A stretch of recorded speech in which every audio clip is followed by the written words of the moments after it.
Alô galera, Vasco Análise aqui, Marcelo falando. Vou trocar uma ideia aí com relação a alguns pontos que eu separei aqui aos senhores, né? Inscritos, audiência nova, né? Que o algoritmo traz aqui. Bom, ano passado o Pedrinho entrou como presidente, né? Dia 1 de janeiro de 24. E reclamava da transparência da 777 e tal, apontava alguns problemas com relação a 777. E aí, em abril ou maio, obteve uma liminar retirando a 777 do controle acionário da Vasco SAF, mantendo-a como sócio, não tem jeito, até que haja o julgamento da rescisão contratual, das rescisões contratuais que são objeto de arbitragem, né? E aí, concomitantemente a isso, o Pedrinho apresentou a referida arbitragem, né, junto à Fundação Getúlio Vargas, para quê? Para resolver os problemas do Vasco e da 777, eis que no contrato há uma cláusula que afasta o judiciário disso. Nos contratos entre 777 e associativo, existe confidencialidade e arbitragem, ou seja, resolver questões, rescisões contratuais, indenizações, etc. Arbitragem, né? Pois bem, de junho para cá, tem um ano e um mês, nada andou na arbitragem, né? Repito aqui, Pedrinho obteve a liminar na justiça comum, porque só juiz togado pode dar liminar, e teve que entrar com a arbitragem, né? Para rescindir os contratos. Já falei aqui, pela exclusão do judiciário, apontando a arbitragem como juízo competente, né? E um ano e um mês depois, nada aconteceu, mas saiu uma notícia aí, né? Que após 3 nomes recusados pela 777/RECAP, o 4º nome indicado, houve aí uma aceitação da 777/RECAP, né? E agora vai ao árbitro principal, que também fala sobre isso, óbvio, né? Para que aí sim, agora, comece a arbitragem, né? Porque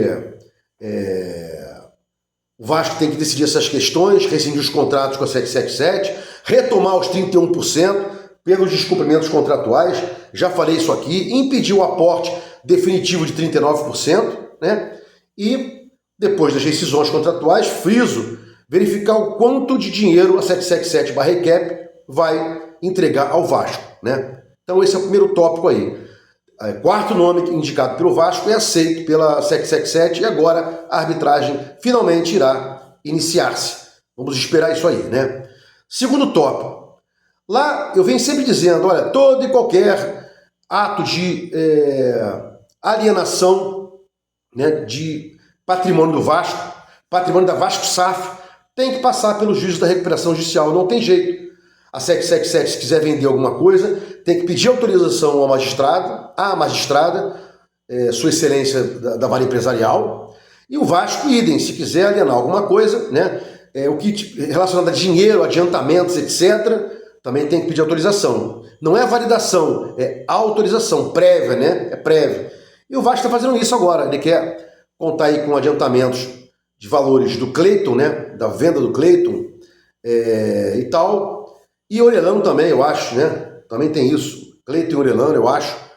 E aí, está pedindo autorização judicial para ter acesso a esses valores, né? Porque hoje, o Vasco, o associativo Pedrinho, não é senhor único da Vasco SAF. Ele controla com poderes limitados pelo juízo da recuperação judicial. Notadamente, que poder de alienação? Quer alienar, quer receber dinheiros, né? Quer algo patrimonial que possa mexer com a 777, o outro sócio, o juiz, a juíza da Vara Empresarial, da recuperação judicial tem de autorizar, né? E isso aí é o que vai ser aguardado pelo Vasco.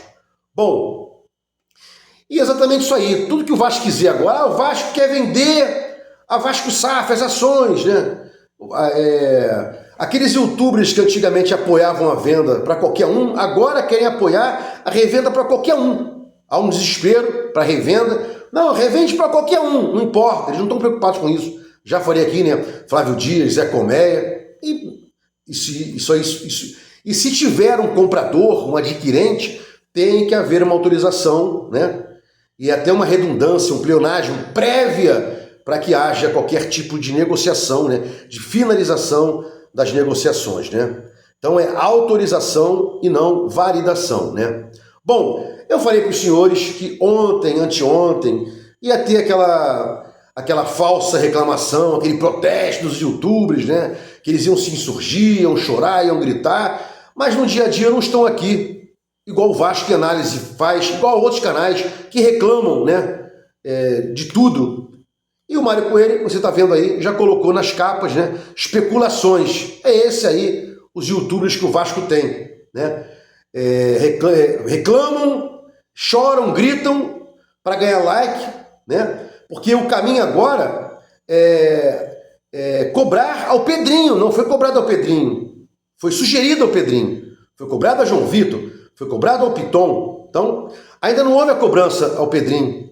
E mesmo que tivesse havido a cobrança, tem que haver a resolução. Então, as reclamações, os protestos aqui, inclusive de youtubers do bem, tem de ser até algum tipo de retorno do Pedrinho. Melhoria de jogadores e tal, contratações aí.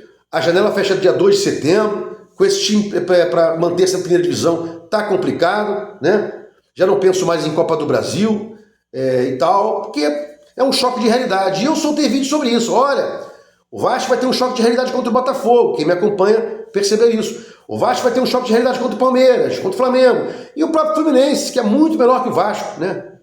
Bom, seguindo aqui, depois de ter falado dos abutres vascaínos, de Mário Coelho, etc., seguindo aqui, não tem como não deixar de falar da incompetência da diretoria do Vasco, né? Por dois motivos, que é o primeiro eu dou agora, né? Contratou Lucas Freitas, Lucas Oliveira, contratou Miguel Lemos, né? Manteve João Vitor, já teve um problema lá atrás, mas foi mantido, né? Tá emprestando o Lincoln, não bota para jogar o Luiz Gustavo, e agora dizem, olha, a prioridade do Vasco é zagueiro. Mas já tinha sido zagueiro lá atrás, e trouxeram o fraco Lucas Freitas, trouxeram o fraco Lucas Oliveira, né? E o próprio pesadão não profissional Miguel Lemos.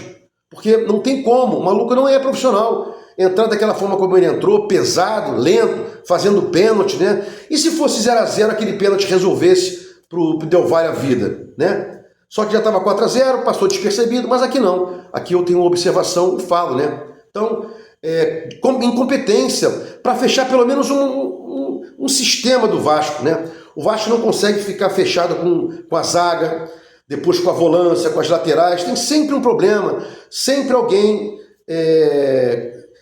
vem para o Vasco decadente, fora de forma, que não vai entregar, né?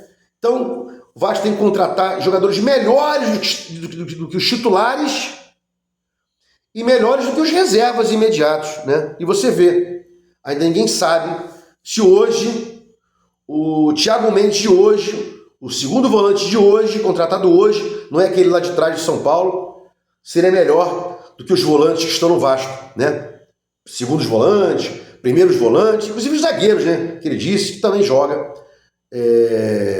de zagueiro, né? Eu falei sobre isso ontem. E para fechar aqui, mais uma incompetência, né? Que a gente fica provado aqui.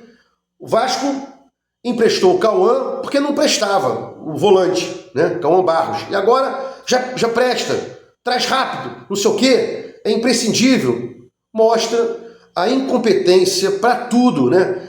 Para gerir grupo, para gerir time, para trazer um elenco, né?